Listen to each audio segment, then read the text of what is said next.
Sweet. Okay. Sure. I'm excited to be here to talk about accessibility of computational notebooks. And thank you for the amazing introduction.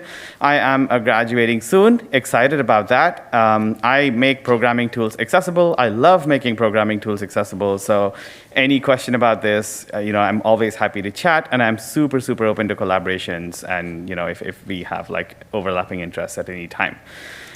With that, before I go ahead, I want to make sure that the next 25-ish minutes are as accessible for you all as they are for me. I am blind. So raising your hand to get my attention may not be the best way. So please feel free to speak up, or if you absolutely need to interrupt me during the talk, or even generally during the conference, I would love to know who you are. So introduce yourself, please, and please bear with me if I ask for your name multiple times. There are some graphs in this talk, and I will do my best to describe them, even though you're unable to look at the screen. With that, I want to take a quick second and ask if there's anything else I can do to make this talk accessible for all of you. Great. The ability to create software equips us to do a lot of things, and it also includes giving us the ability to make the world more accessible. And developers who are blind or visually impaired are very much software engineers and experts. They do a lot of things, including making increasing accessibility, data science, and AI, and you name it. Right. In fact, developers who are blind or visually impaired are the largest physically disabled population in developers as per the Stack Overflow Developer Survey in 2022.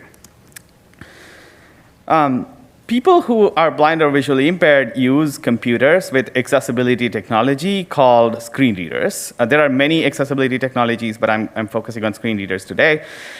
Simply put, a screen reader converts text on screen into synthesized speech. And if you have special hardware, it also renders it in Braille. And developers who are blind or visually impaired use screen readers and use IDEs, or integrated development environments, that everybody uses, that are accessible.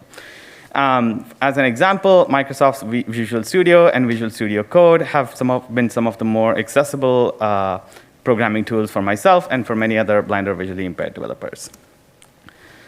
A lot of screen reader first interactions make programming environments accessible to developers who are blind or visually impaired.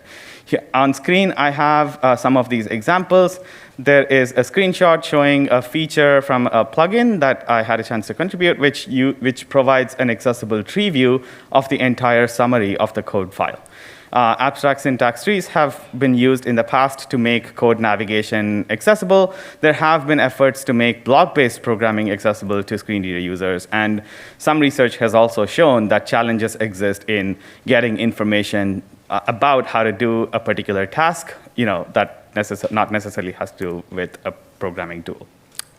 But yes, these advancements definitely made programming more accessible. But with that, we are also seeing, in parallel, we're also seeing an increasing number of opportunities for developers who are, developers in general.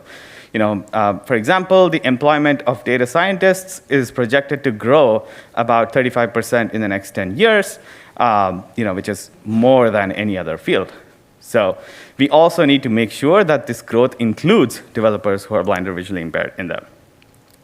Today, I'll talk about computational notebooks, which are very popular tools used in data science and in other fields as well, such as astronomy and chemistry, you name it. They're everywhere. Simply put, a computational notebook can be thought of as a platform where you can combine code, graphics, textual narratives, tabular data, all of them at one place. What I have on screen is an illustration of the different types of information that can be included in a notebook taken from a study run to understand notebook use in the wild. So that brings us to this obvious question. They're very popular. So are they accessible? The simple answer is a no. In fact, the Jupyter accessibility website displays this warning, which says, warning, as of January 2023, this software is not accessible. Significant work will be required to reach that goal. We wanted to understand how inaccessible notebooks were and why these notebooks were even inaccessible. So we chose large-scale data analysis as a method because notebooks are widely used. There's so many of them in the real world. There's a lot of research that talks about how reproducible they are or what people do with them, but there was nothing that was talking about accessibility. So we wanted to fill in these gaps. Broadly, our analysis had 3 steps: data collection, data extraction, and data enrichment. I'll walk you through our analysis pipeline really quickly. For our analysis, we started with a data set of 10 million notebooks provided by JetBrains, and we randomly sampled 100,000 of them. For some part of our analysis, we filtered for notebooks that were written in Python and that had at least one programmatically generated image, and ended up with about 39,000 of them. We've analyzed the source code on these notebooks to get a sense of how people were plotting figures, and we've also extracted output figures in these notebooks to ended up with about 340,000 images.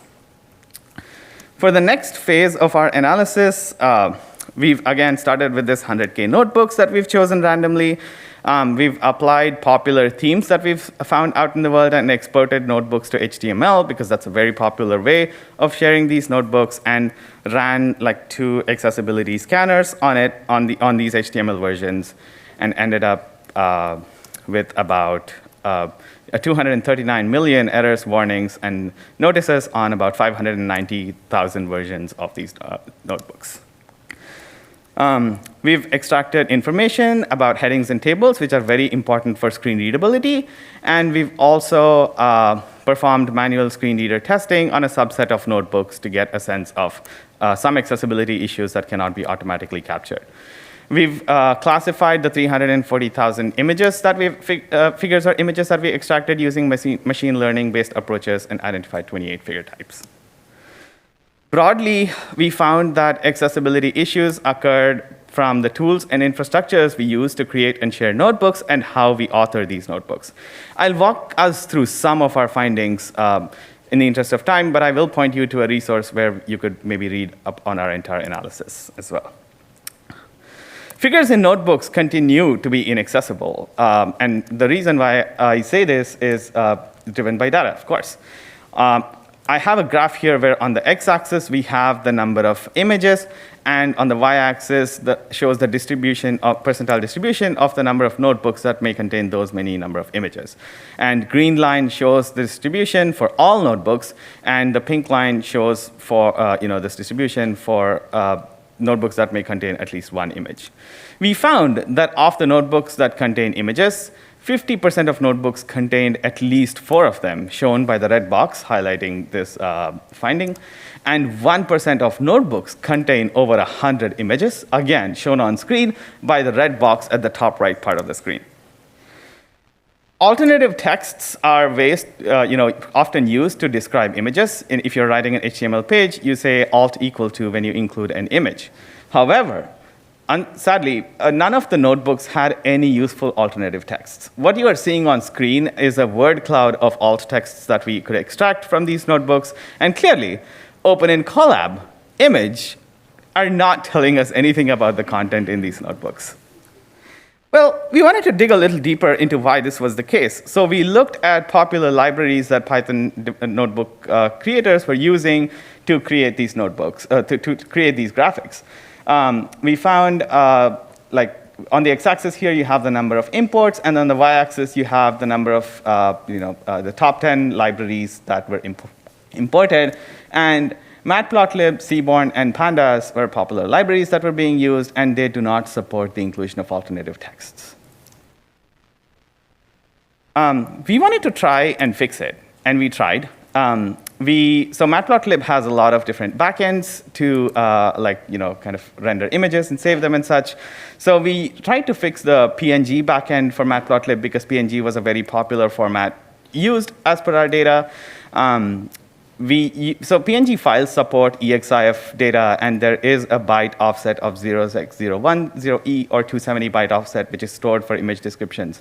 We patched Matplotlib to support the inclusion of alternative texts into these figures. However, notebook softwares would not pick this up. we really hope that we are able to fix this as a community, and we have a QR code out there if anybody is interested to look at the GitHub patch that demonstrates what we've done. Tables are often also recommended as a best practice to make data accessible on notebooks. So we looked at how tables were being used in our data set. We have on the x-axis the number of rows and columns, and the y-axis shows the percentile distribution of the number of tables that may contain these many rows or columns. Green line is for rows, and pink line shows the data for a number of columns. We found that on average, notebooks had about 15 rows, which is fine, but they had over 130 columns, which is like really hard. 140 columns, which is like really hard for a screen reader user to quickly skim through or navigate or parse. Data visualization best practices recommend that these data visualizations are often accompanied with descriptions and tabular data. So we looked for figures that were accompanied by a markdown cell with a table before or after it. We filtered out for cells that had a heading after the figure, though, because notebook literature informed us that often included a change in context. So the cell is very likely not going to talk about the figure if there's a heading. We found that only 4% of notebooks with figure outputs had accompanying markdown cells and tables. This is just a signal of potential accessibility. The reality could be much different, and the accessibility could be much lower. Well, coming back to the graph that we've looked at initially, there are still 60% of notebooks that contain no figures. Does that mean they're accessible? And the short answer is no. We've applied popular themes, as I said, to notebooks and exported them into HTML. What I have on screen is a grid of these themes ranging from Jupyter's default light and dark theme to other themes such as Solarize and Horizon that represent how IDEs might render notebooks sometimes. At that time, Jupyter's default theme was not accessible. The graph here shows the number of accessibility errors and the percentile distribution of these errors. The red line indicates this for Jupyter. And just by changing the theme to Horizon, we were able to see a significant reduction on errors by about 85%, as shown by the green line and the circles there. The data is in log scale, so it may not be fully evident here. And all of the other themes were in the middle. Jupyter has been working on making their theme more accessible, so it'd be nice to re-look at what the it looks like.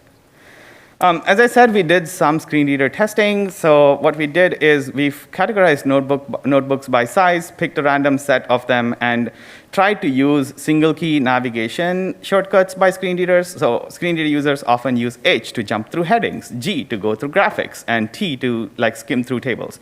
And many more shortcuts, but we focused on these three because these make notebooks more glanceable. We've noticed that about 1% of notebooks can crash screen readers and browsers on Windows. And this is, I think, super important to fix because because of the accessibility, right? Windows-based screen readers are very, very widely used by developers and blind or visually impaired people in general. So, this shows that we really need to address them in Windows as well, as to investigate more as to why these crashes were happening and fix them. I would like to leave all of us with some recommendations so that we all feel empowered in beginning our accessibility journey or going further if we are already making our notebooks accessible. Plotting libraries definitely need to support alternative text. I really would hope to see some of this come out. As a data scientist and a researcher and somebody who wears many hats, this would be incredibly useful, and we've seen data that this is not the case so far. Notebook authors could be intentional about accessibility as well. So if you're authoring a notebook, maybe intentionally using headings in the right order and breaking up large content into different headings so that it becomes easily skimmable, right? And finally, I also think notebook software should have accessible defaults so that the notebooks that are out and about become slightly more accessible by default. I also want all of us to think about blind or visually impaired developers as notebook authors. I know I talked a lot about consumption today, but there's so much more. Authoring and consumption are like very tightly coupled experiences with notebooks a lot of times. So, and if it's a great opportunity to think if we own a library or we own a developer tool, how can we make authoring experiences accessible for blind or visually impaired developers as well. In the context of notebooks, I've been seeing some really exciting improvements that VS Code has been doing by using audio cues and so on and so forth, but we need to see a lot more of this. Really super nice to have more accessible tools and libraries. Here, I think we barely scratched the surface of understanding of the accessibility, but we were also able to be very comprehensive because of choosing, because of the methods we've chosen. But, we would love to see more work happen in this space. And for this, we are releasing the 100,000 notebook dataset that we created and the scripts that talked about the analysis pipeline that I talked about, and all of our results. You can access them by scanning the QR code on the screen. And we are also making available the matplotlib patch that we've been able to kind of test out. Happy to chat more about any of that. With that, I would like to thank the many, many people and like funding bodies and so on who made this happen. My co-presenter who was supposed to be here, Sudhesh Singanamala, had to travel, so he couldn't make it, but him and our advisors and our research groups, Make for All and ICTD labs from the University of Washington, UW Create, which is a center on accessible technology, NSF, Apple, Google, and everybody else. Thank you very much.